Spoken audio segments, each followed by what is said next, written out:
I'll begin the questioning with Senator Cortez Masto of Nevada. Thank you, Mr. Chairman, and thank you to the ranking member for the hearing today. Assistant Secretary Taylor Kitt, let me start with you, and thank you very much for your comments. I want to commend you for the work you've been doing to develop our national defense industrial strategy. It's been a really a whole of government effort, and I thank you for that. One question I have, though, is what that concerns me, and I'm seeing it across the board, is the decline of the defense workforce. Right? So there were 3 million people working U.S. defense industries in 1985. Today, it's only about 1.1 million. And as we look to strengthen the defense and the industrial base, that includes the workforce. So can you talk a little bit about what we should be considering, what DoD is doing, what are we looking, and what tools and resources are we utilizing to collaborate with federal agencies, but the private sector, and strengthening that workforce? Thank you, ma'am. I'm glad you asked that question.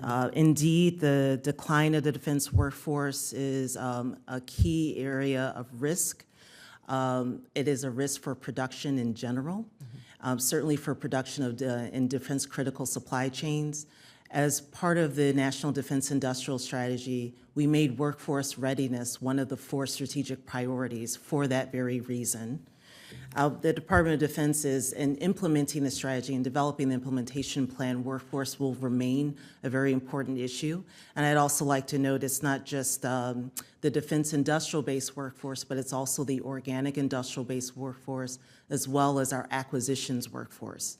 So we need all of them to be able to work in concert to be able to, again, bring the capabilities that our warfighters need at speed and at scale. We have a number of programs that we're developing. We've been focused on the submarine industrial base workforce.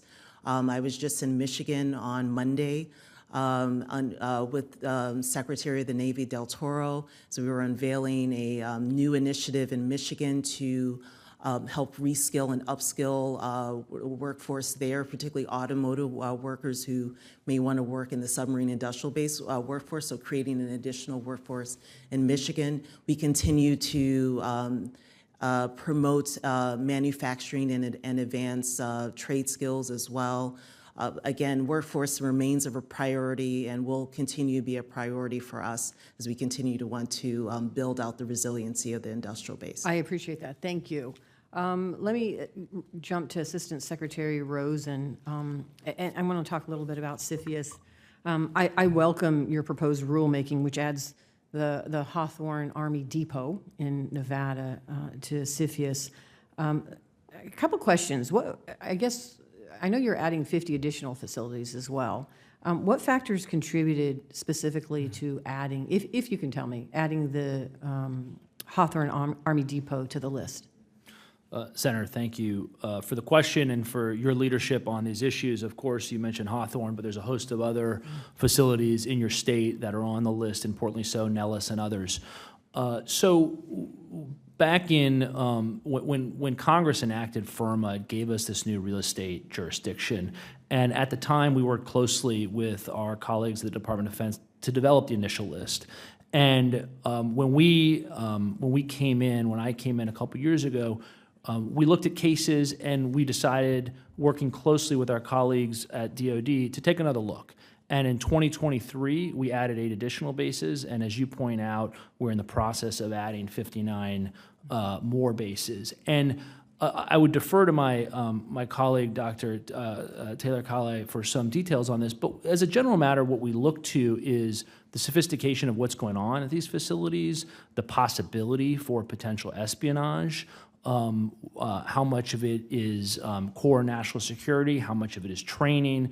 That goes into whether something should be on a list and what the range should be. And I should note that this update is the result of a broad strategic review led by my colleagues at the Department of Defense to really take a holistic view to make sure we're not leaving anything on the table in terms of plugging gaps to make sure the list is full and complete. No, I appreciate that, and you mentioned FIRMA 2018, and I supported it, and obviously was looking at that as the security of our installations that you just mentioned in Nevada and throughout Nevada. So the collaboration is key, and it's nice to see that happening. So I thank you very much. I only have so much time left. One final thing I just want to touch on, and is Assistant Secretary Kendler, you mentioned this, is more funds.